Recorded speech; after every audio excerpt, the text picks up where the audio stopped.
Alexander Wilson gripped his coffee mug, staring at the family photos adorning his home office wall.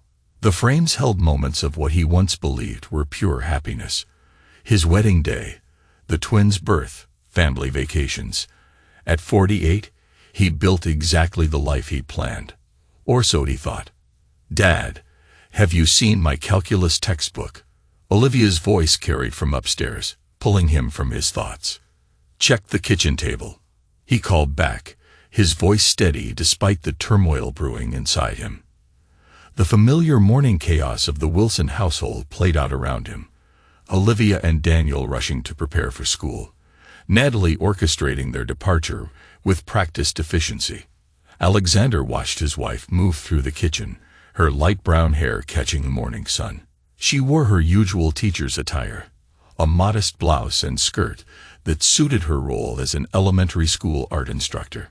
After 25 years of marriage, he still caught other men admiring her. The thought now turned his stomach.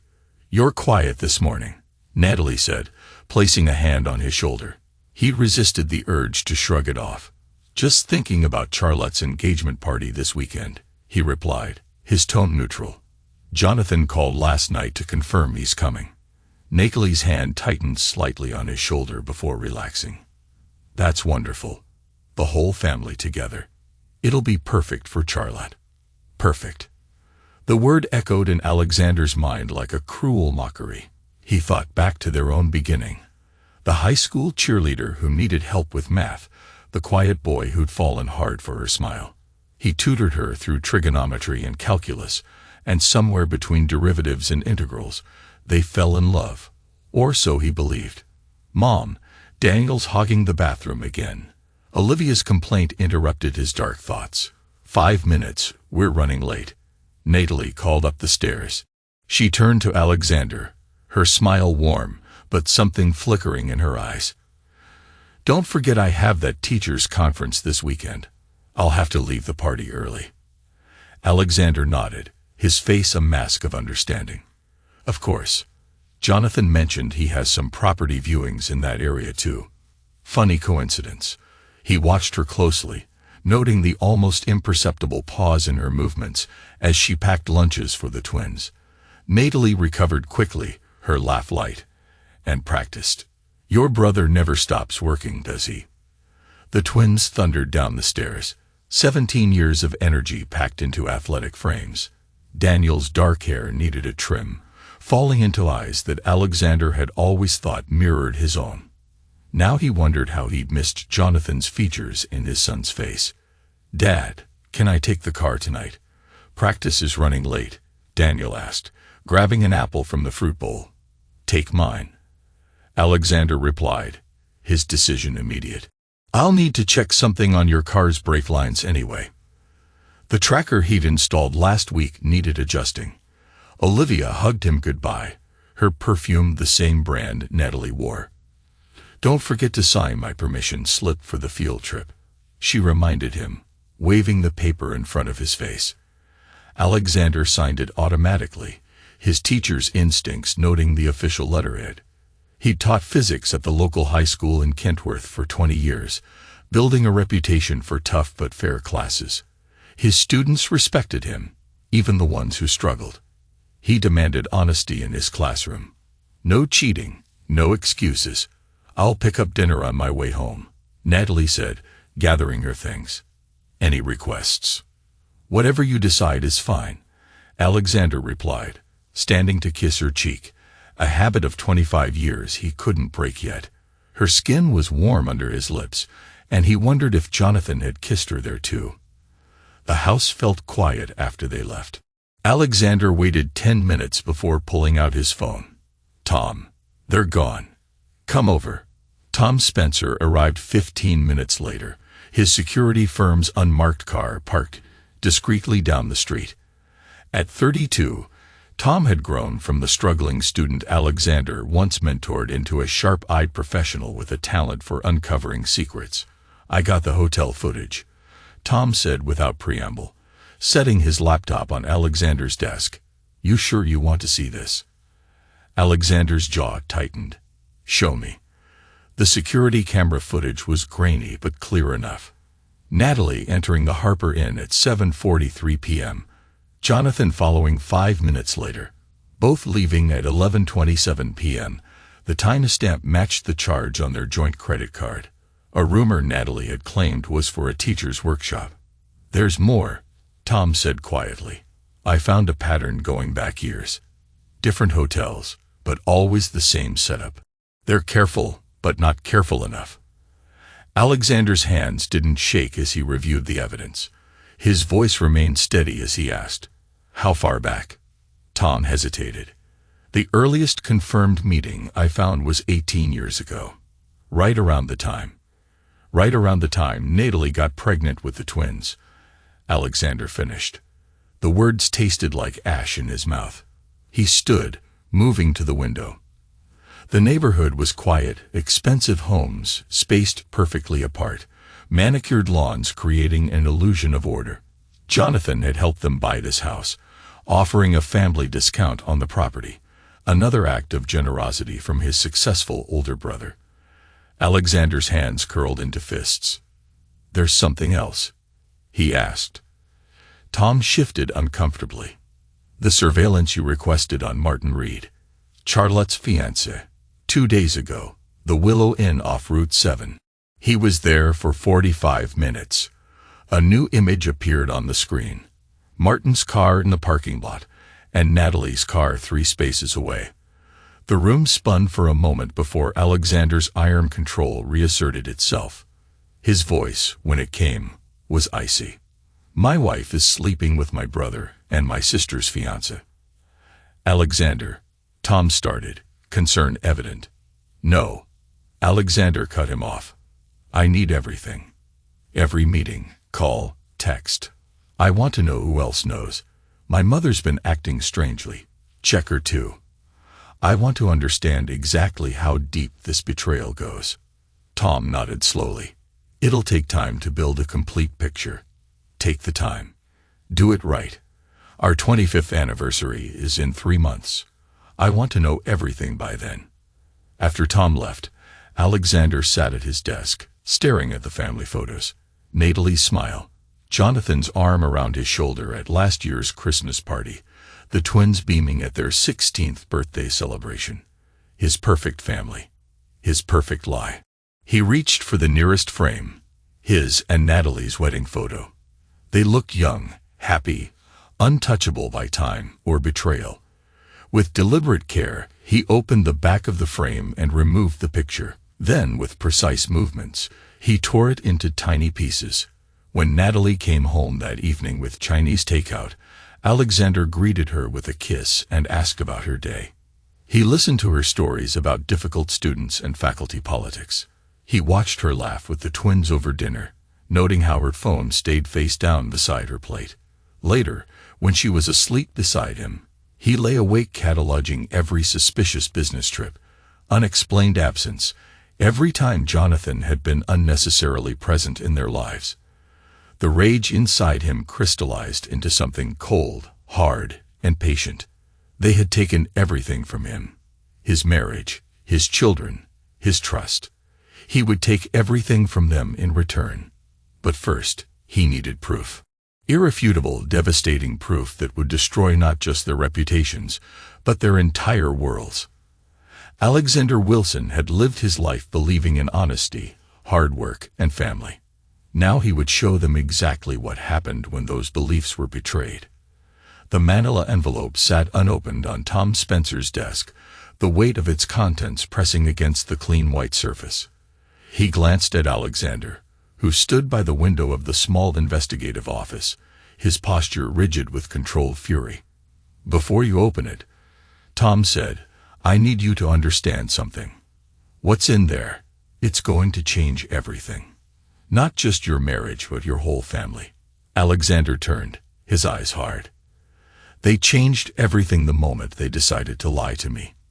"Open it." Tom pulled out the first set of documents. Financial records spanning 2 decades, credit card statements, hotel receipts, bank transfers carefully disguised as business expenses. Jonathan's company had been paying for more than just family vacations.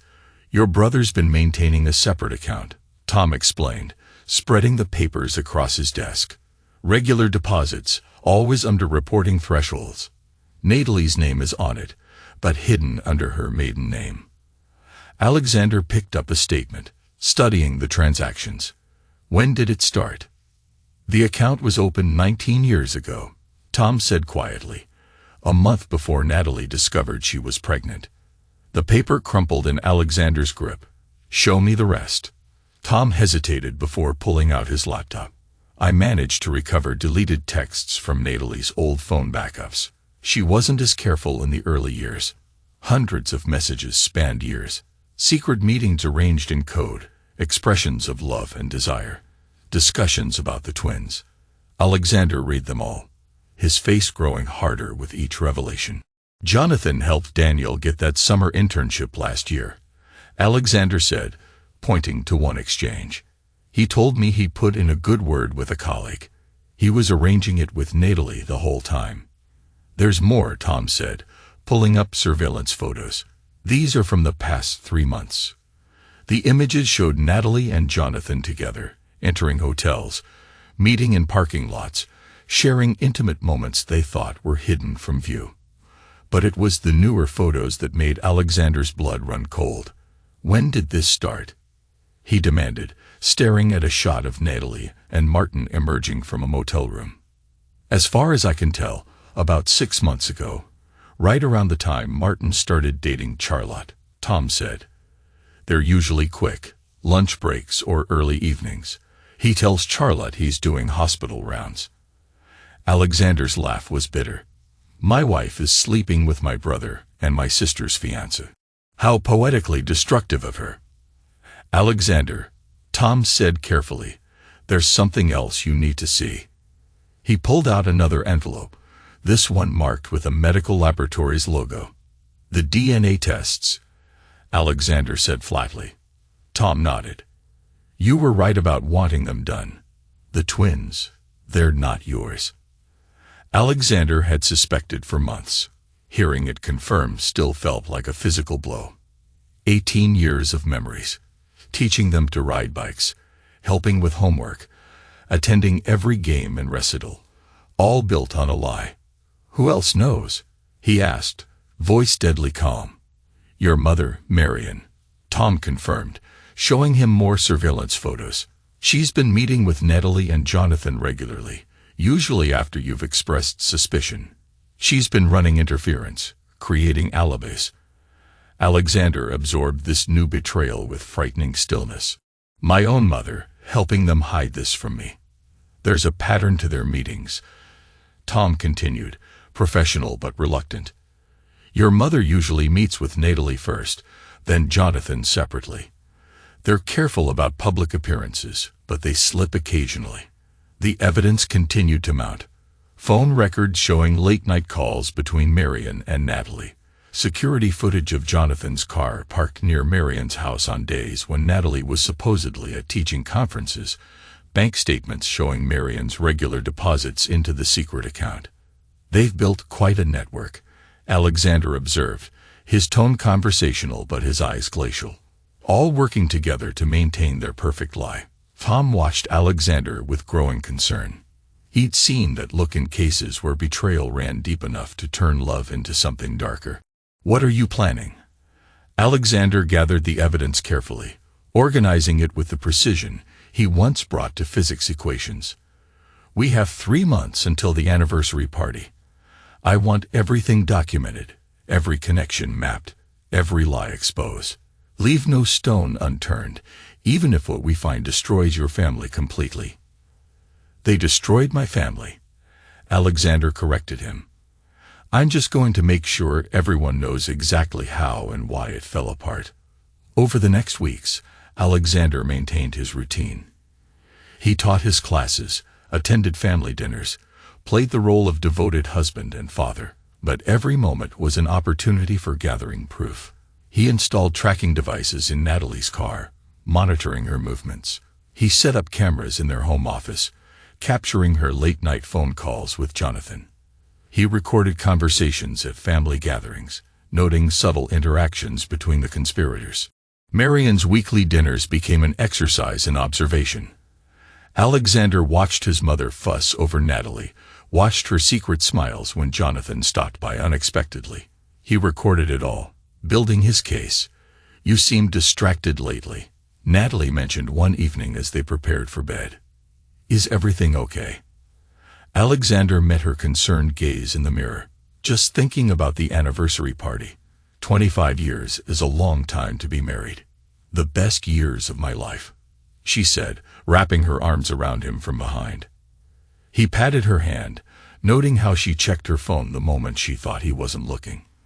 Later, he watched through the cameras as she slipped downstairs to call Jonathan. "I'm worried about him," she whispered into the phone. "He's been acting strange." "You're being paranoid." Jonathan's voice came through clearly. Alexander's never suspected anything before. Why would he start now? Alexander rewound the conversation 3 times, memorizing their tone, their certainty, their deception. Then he called Tom. "I want to accelerate the surveillance on Martin," he instructed. "If he's meeting Natalie, I want to know when, where, and for how long. And I want to know if Charlotte has any idea what's happening." The investigation expanded, revealing layers of betrayal even Alexander hadn't anticipated. Martin wasn't just meeting Natalie. He was confiding in her about Charlotte, sharing intimate details of their relationship. "He tells Natalie everything," Tom reported, disgust evident in his voice, then uses that information to manipulate Charlotte's trust. "It's calculated." Alexander added the info to his growing file. Every revelation strengthened his resolve, turning rage into something focused and cold. They had taken his truth, piece by piece, year by year. He would take everything from them in return. As the anniversary party approached, Alexander fine-tuned his plan. The venue was booked, the same place they'd held their wedding reception. The guest list was carefully curated to include everyone who needed to witness the grand unveiling. "Are you sure about this?" Tom asked as they finalized the video presentation that would expose every lie. Alexander stared at the footage. Natalie and Jonathan entering hotels, Martin leaving the motel, Marion orchestrating their deceptions. "They've had 18 years of their truth. It's time for mine." The investigation revealed more than infidelity. It exposed the rotting core of what he'd once believed was a perfect family.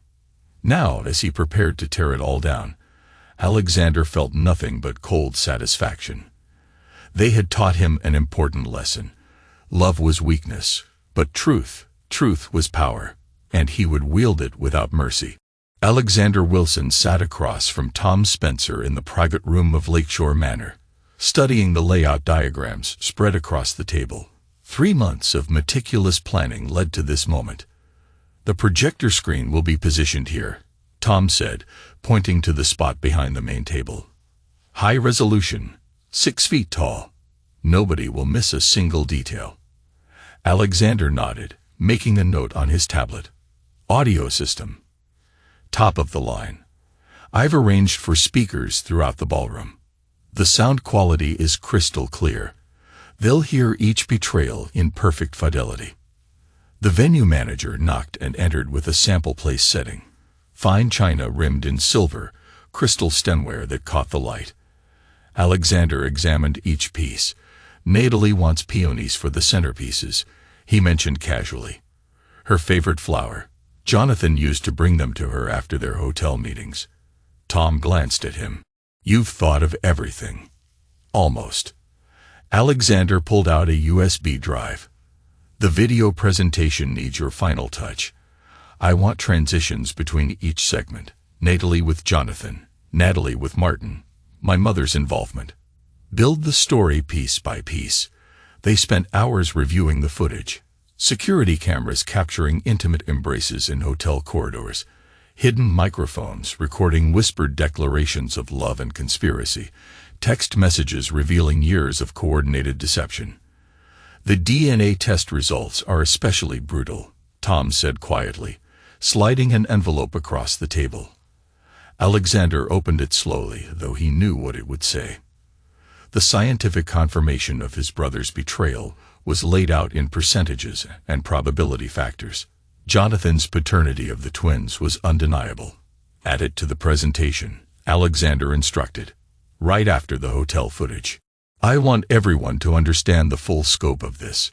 The guest list required careful consideration. Alexander wanted witnesses to the destruction, colleagues, friends, neighbors who had unknowingly played parts in their elaborate lies. Natalie's invited her entire department from the elementary school, he noted, reviewing RSVPs. All those teachers who covered for her phony conferences over the years. They should see the truth. Jonathan's bringing business associates. Tom added, including investors from that new development project he's so proud of. Alexander's smile was razor sharp. Perfect. They should understand exactly who they're dealing with. Preparations continued with ruthless efficiency. Alexander orchestrated every detail, while maintaining the facade of a devoted husband, planning a romantic celebration. The string quartet is confirmed, Natalie told him over dinner one evening. They'll play our wedding song. Alexander reached across the table to squeeze her hand. You thought of everything, darling. He watched her smile, noting how she checked her phone under the table. Another message from Jonathan. No doubt. The twins were excited about the celebration, eager to help. Alexander observed them with new eyes, seeing Jonathan's features in Daniel's profile, his mannerisms and Olivia's gestures. Dad, can I invite Sarah? Olivia asked, referring to her best friend. She loves looking at your old wedding photos. Of course, Alexander replied. The more witnesses, the better. He caught himself. To our happiness, I mean. Tom called with daily updates. The video editing is complete. I've added background music, classical pieces Natalie and Jonathan danced to at family events over the years. Nice touch, Alexander approved. What about the legal documents? All prepared. Divorce papers, custody arrangements.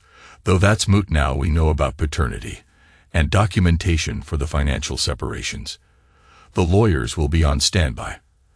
Alexander had already moved most of their joint assets into protected accounts. Natalie's spending habits provided perfect cover. She never questioned why money was being transferred, too busy with her own secrets. A week before the party, Alexander visited his mother. Marion was arranging flowers in her kitchen, humming contentedly. The anniversary party is coming together beautifully, she said.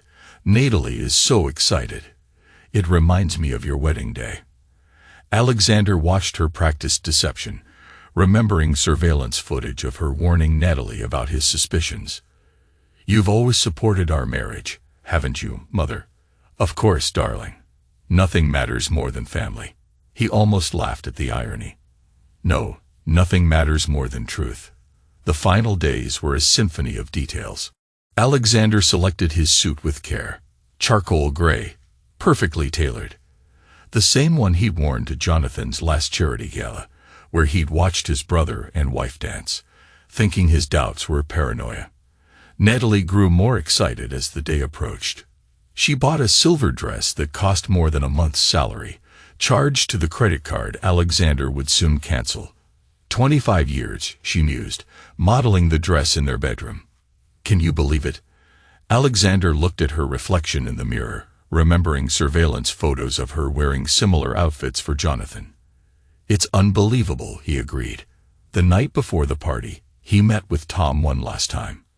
Once this starts, there's no going back, Tom warned. Are you sure you want to destroy everything? Alexander's response was cold. They destroyed everything the moment they chose to lie. I'm just making sure everyone sees it. The Lakeshore Manor glowed with elegant lighting as guests arrived for the 25th anniversary celebration of Alexander and Natalie Wilson. Silver balloons and white roses decorated the grand entrance, where a photographer captured smiling faces and warm embraces. Natalie stood in the reception line, radiant in her silver dress, accepting congratulations with practiced charm.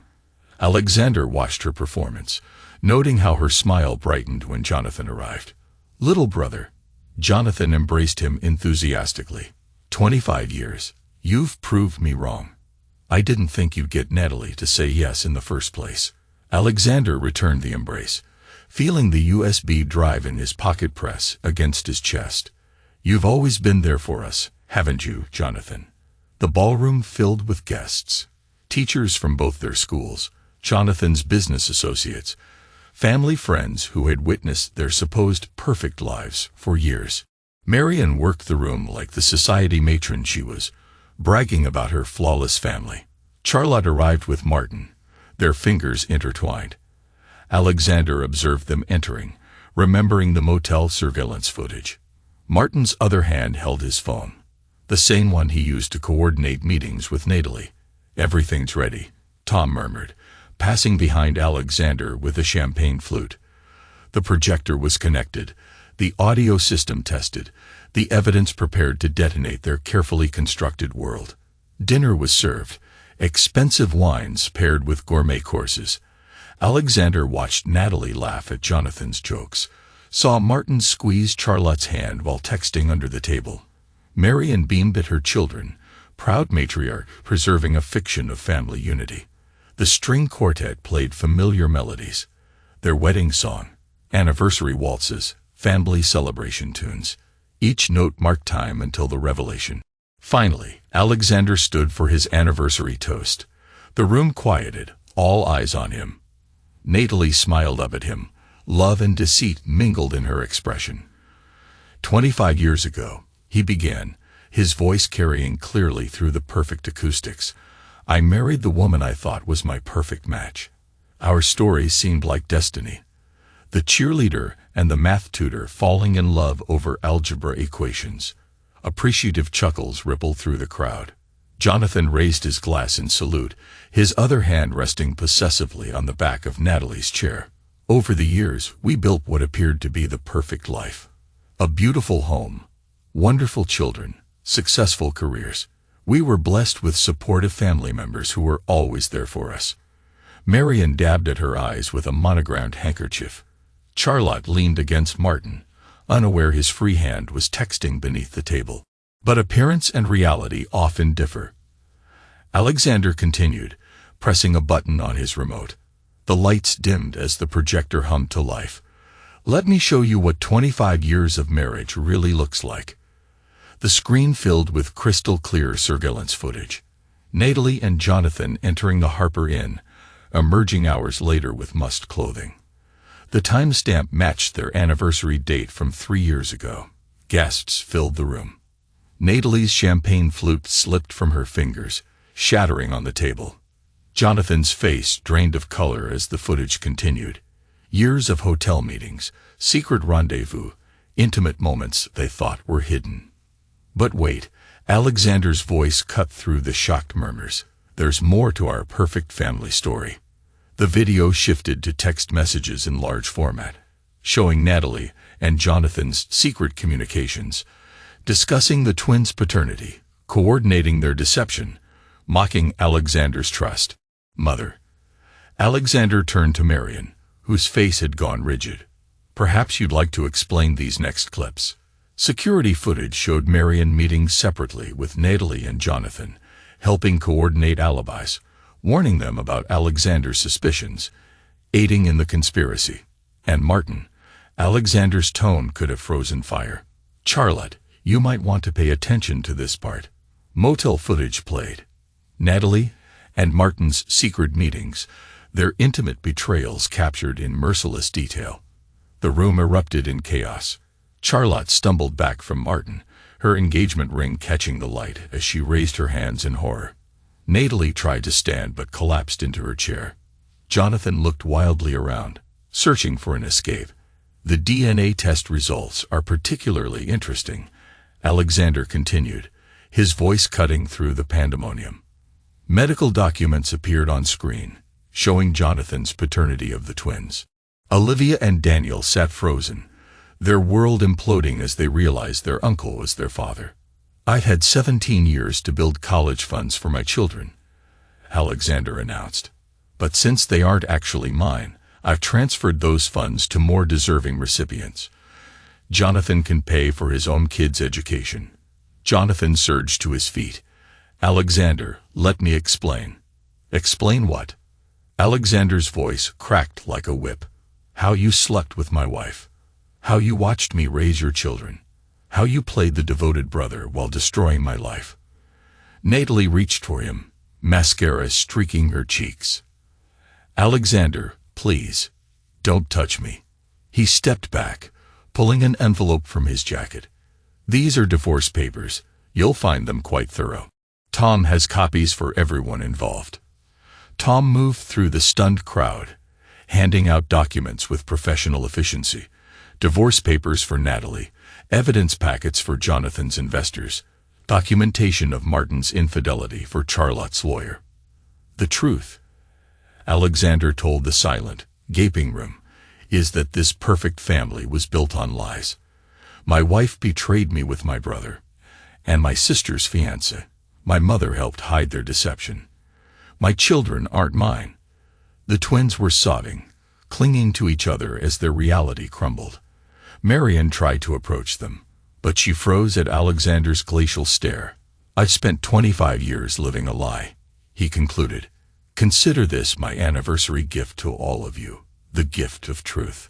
The ballroom erupted into pandemonium as the full impact of Alexander's revelation hit the gathered crowd.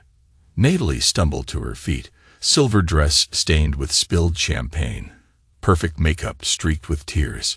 Alexander, you don't understand, she pleaded, reaching for him. Jonathan and I. It wasn't supposed to happen like this. Which part wasn't supposed to happen? Alexander's voice cut through her excuses. The affair with my brother, or sleeping with our daughter's fiancé. Charlotte's anguished cry drew attention to where she stood confronting Martin. How could you with her? With my brother's wife. Martin tried to catch her arm. Charlotte, baby, it didn't mean anything. Don't touch me. Charlotte recoiled, ripping off her engagement ring and throwing it at him.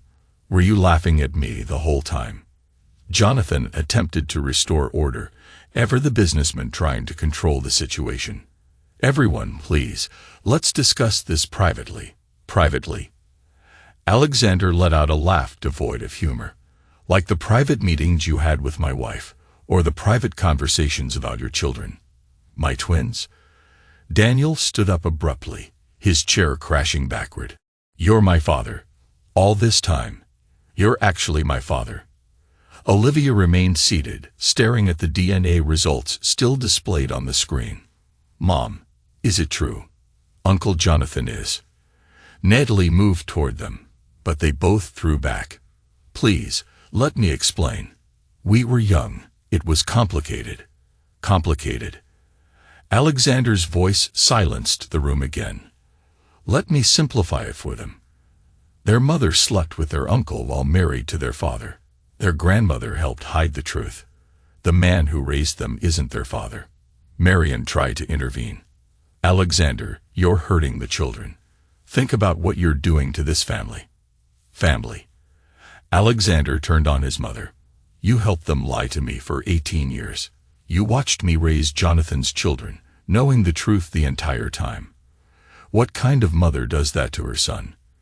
On screen, the evidence kept playing, revealing years of deception. Jonathan's business associates whispered among themselves, already making calls to their lawyers. The luxury development he bragged about at family gatherings was toast. You can't do this. Jonathan shouted into his phone after the fact. We have contracts. Morality clauses.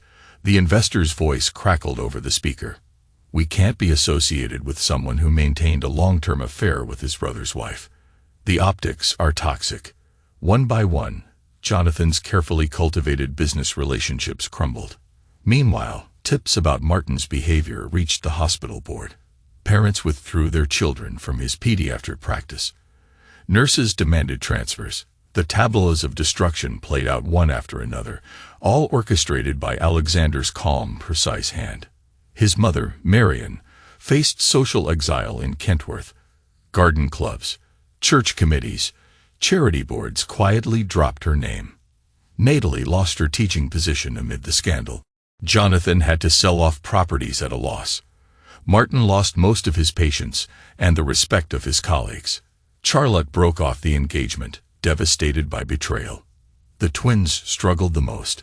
17 years of believing one thing about their lives, only to discover it was all a lie. They moved in with Marian temporarily, but that only made them feel more trapped by her deceptions. Neither parent offered them comfort they could trust. Alexander's revenge succeeded beyond his expectations. Each blow was calculated, each consequence designed to strip away the comfortable lies they'd spun for years. Once it was done, he left Kentworth behind. He and Charlotte moved to Oak Bridge, far from the stifling atmosphere of Longville region suburbs. There, Alexander accepted a teaching position at Greenvale Academy, overlooking Lake Harrington and the broad expanse of Parkside Sound. Charlotte opened a small bookstore that soon became a beloved community fixture. 10 years passed. By 58, Alexander had become department head at Greenvale Academy. His hair had grayed at the temples, but he retained the same calm authority that once ruled his Connecticut classroom. Charlotte's bookstore expanded to 3 locations, each featuring an inviting space that celebrated stories and honesty. Olivia and Daniel, in time, made their way to the West Coast, both attending Brighton University and Coleridge College before advancing to graduate schools. Daniel pursued psychology, focusing on family trauma and betrayal. Olivia became an environmental lawyer, championing truth in the face of corporate deception. They reached out to their father slowly, piece by piece, building a new kind of trust. Marian spent her final years in a private nursing facility, paid for, anonymously, by Alexander. Jonathan ended up in Clayton, selling modest homes, his grand ambitions destroyed. Natalie relocated to Palmview, remarrying a retired accountant who knew nothing of her past. Martin re-established a small practice in Westwood, stripped of his former prestige. None had any real relationship with Olivia or Daniel. Alexander's life in Oak Bridge, however, was rooted in authenticity. He never remarried, but shared a quiet companionship with Tom, who expanded his investigative business into a full-fledged security consultancy. They held family dinners with Charlotte, Olivia, and Daniel every few weeks, honest gatherings devoid of deception. "Any regrets?" Tom asked him one evening as they sat overlooking Parkside Sound. Alexander looked at a recent photograph. Olivia in her lawyer's office, Daniel presenting his research on parental deception at Ravenwood University, Charlotte in her bookstore, Tom at his successful firm. A new family, built on truth rather than lies. They chose their path. Alexander said finally, "We chose ours. Truth has a price, but it's always worth paying." He closed the album, containing reminders of all he'd exposed. The perfect facade was gone, burned to ash with every lie that once held it up, and in its place stood a life shaped by honesty and hard-won peace.